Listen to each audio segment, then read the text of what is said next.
It's kind of strange to think about now, but let's turn back the clock to late 2021. This was just before the whole world started talking about generative AI, AI that can create brand new stuff like text or images. But even back then, the world was already dealing with some massive ethical questions about this technology. And the amazing part? They actually reached a global consensus right before everything changed. So let's dig into what they all agreed on. So this is really the big question we're tackling today. The answer gives us this incredibly important baseline. It's like an ethical time capsule that helps us make sense of all the crazy debates we're having about AI right now. All right, so let's set the scene. It's late 2021. AI is absolutely not a new thing. It's already a huge force in our economies and our daily lives.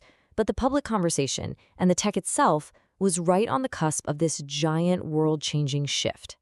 And that right there was the problem.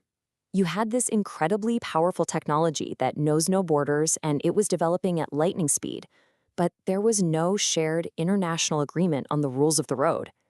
Everyone was starting to realize that something had to be done to make sure it developed in a responsible way. Well, something was done. The international community actually came together under UNESCO, that's the United Nations Educational, Scientific, and Cultural Organization, and they tried to do something incredibly ambitious: create the world's very first global standard on the ethics of AI. And this was the result of all that work. It's called the Recommendation on the Ethics of Artificial Intelligence. Now, this isn't just some report that got published. It represents years of hard work, consultations, and tough negotiations with experts and countries from every single corner of the globe. Okay, now this is where it gets really interesting. Look at that date. Even though the final published document came out in 2022, it was officially adopted by 193 countries on November 23, 2021. That is a full year before ChatGPT 3.5 was released to the public. This timing is so important because it firmly anchors this global agreement in that pre-generative AI world. Right from the get-go, the people who wrote this recommendation completely understood this fundamental duality of artificial intelligence. They saw it as this powerful tool that had just as much potential for promise as it did for peril. And this slide just perfectly sums up that tension. On one hand, the document says AI can be of great service to humanity. But on the other hand, it raises fundamental ethical concerns. And they were specific, pointing to things like fairness and transparency to stop AI from locking in biases, creating new kinds of discrimination, or even threatening our basic human rights. This balanced view is pretty much the foundation for the entire framework. So why was this global perspective so important? Well, because AI was already everywhere. It was transforming everything, from the floor of a factory to the fields of modern farming. This wasn't some problem for the future. It was happening right then and there. And we're not just talking about industry. This technology was touching the most personal parts of our lives. It was changing medical research, shaking up how our kids learn, and even influencing how we connect with our own families. The stakes were already incredibly high. Okay, so if you're going to make rules for something, first you have to agree on what that something actually is, right? So a huge part of this global effort was just establishing a shared definition for what AI systems even meant. And here's what they landed on, taken straight from that UNESCO recommendation.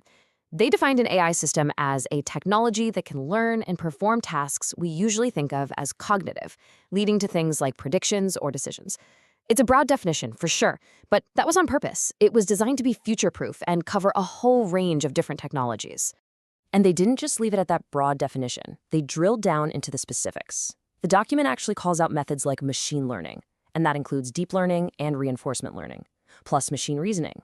This just goes to show they were dealing with the sophisticated, cutting-edge AI of their time, not just some abstract sci-fi concept. So they defined the technology. They outlined this ethical tightrope between promise and peril. So what do they actually want the world to do? The document didn't just point out problems, it laid out a really clear path forward for every country involved. And this is a really crucial point. This was never meant to be some philosophical statement that would just get filed away in a cabinet. It was designed from the ground up to be an actionable blueprint, a practical guide for governments to turn these ethical principles into real-world policies and laws. And the call to action really boiled down to these 3 key steps. First, adopt the recommendation as the North Star for all AI development. Second, apply its provisions. give those principles of fairness and accountability some actual teeth through new laws. And third, engage everybody, corporations, researchers, the public, to make sure that the future of AI is a shared responsibility, guided by ethics. And that really brings us to the main takeaway.